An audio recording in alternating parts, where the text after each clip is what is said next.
the organization, whether it was him calling the games with Chick Hearns or him on the bench. Yeah, okay. So I got to know Pat a little bit in his first 2 or 3 years with the Lakers, and I was around him a lot in media situations. Trust me, he was a tough guy. He had powerful charisma where the locker room listened to him.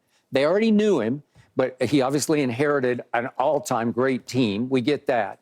But he was commanding from day one. I don't know if JJ's commanding or not because we've never seen him in this situation. I have no idea. Maybe you would have some feel for it, but can he walk in and just take a locker room over?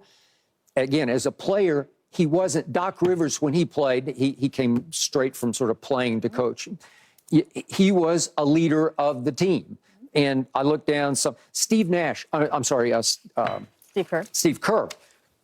I covered those Bulls. Steve Kerr was kind of the unofficial spokesman for the team. When we needed a quote, when we needed it put into perspective, we went to Steve Kerr. Because Michael could be a little distant and difficult with the media where he just didn't want to get involved. Okay, but Steve Kerr had leadership. You could just see it, where everybody looked up to Steve Kerr, and he was a starter for that team, okay? And then Mark Jackson, he was the leader of those Knicks teams that he played for, and when he stepped in, he took over. Pacers, Knicks, all those type of teams. Yeah. Okay. So Dave McMenamin he said this several times. He said that from the start, their list was this. It was Jason Kidd, Ty Lue, and JJ Redick. And I'm like, when I look at that list, I think it's like the equivalent of LeBron James, Anthony Davis, and Max Christie, right?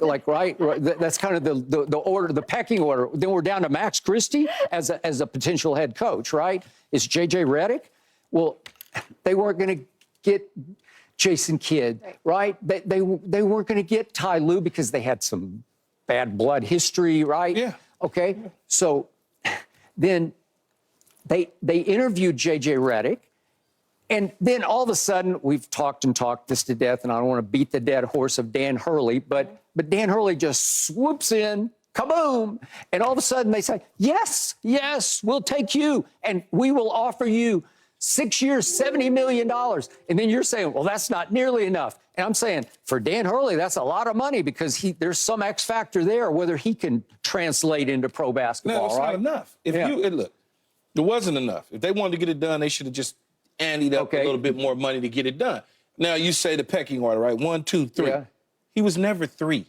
And the reason he wasn't 3 is because Dan Hurley was able to come in and bump him down to 4. So I don't know what he was. 3. He was never 3. And 1 and 2 were never going to happen. And 1 and 2 that is a were fact. never going to happen. That is such a fact. It was never going to happen. So when they came up with the plan of trying to find a head coach, they had to usher Darvin Ham out of the building immediately.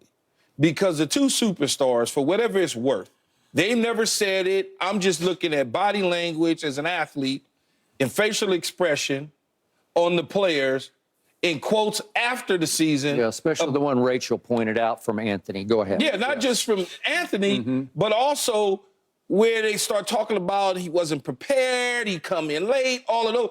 You start looking at that, it's like, oh, okay, that is a player's move more so than an owner front office move. And what I mean by that is once the players start to sour on, they have to, as you know, Rachel, move on from Darvin Ham. They can't try to make nice. It just won't happen because you gotta cater to your superstar players. Now, whether or not the superstar player said, I'm out of here, I want to get traded, and I'm not signing back unless you get rid of him. That's not what I'm saying. I don't need to verbally say anything. They can see the same things I see, which is, you're not challenging that? We not playing defense? Oh, and they sit back and they go, okay, we got to do something about this. And they didn't have a plan in place at the time. They did not have a plan. That was the biggest issue that I had with Jeannie Buss and Rob Pelinka. Now, you look at some of the other first-time head coaches, Rachel, you've been covering this league for a long time. Whether it was Jason Kidd that failed early on to a degree.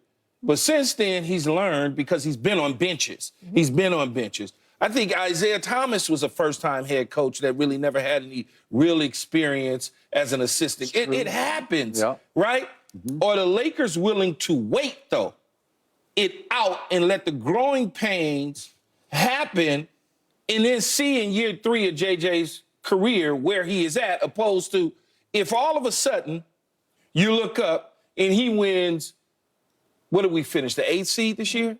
And all of a sudden he's the 6th seed, or we happy and said, oh, there's improvement, because they're going to spin it that way if that's the case. will. Right. You should be better because of LeBron James and AD. Look, there is a chance he is a buffo box office success. We have seen it before. Doc Rivers came in with no coaching experience and was named Coach of the Year in his rookie season as a head coach. It is possible. Larry Bird came in, did an excellent job, right? And then we've seen it again. Steve Kerr, obviously he had inherited a team that was already very well coached and very talented. Thanks to Mark Jackson. But yes, but he did it. It could have been a disaster, and he didn't. So there is absolutely precedent that JJ Redick could come in here and do a great job. It's possible. JJ, in the way he's different from Darvin Ham and some of the other coaches the Lakers have had, is he is super into analytics. He is super into very precise, this is what we need to do. Sort of like, you know, how Boston was like, we're going to shoot threes all the time because this is how it matches our personnel and these are the statistics and these are the odds. JJ is going to be doing stuff like that. He also is maniacal about preparation. I have been around him both as a player, as a media person. He is going to be, you talk about complaints about Darvin coming late or not being prepared, or Anthony Davis saying that he's not prepared. None of that's going to happen with JJ Redick. JJ Redick is a prep guy, and he will spend this summer up until training camp preparing, and every game he will come in prepared.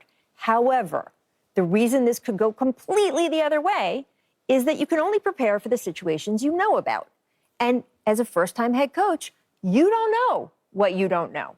And when you look at, they say, oh, we're going to surround him with elite staff.